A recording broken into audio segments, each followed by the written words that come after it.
আমাদের হাতে সময় কম, ওদিকে পূজার দিকে যেতে হবে। তবে এবারে আমাদের বরণ শুরু হচ্ছে। যারা বরণ করবেন, 3 জন বরণ করবে, চলে আসুন।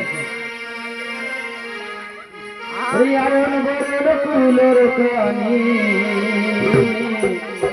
বকুল ফুলে মালা, ভাগবতী বরণ করে ওই নসিব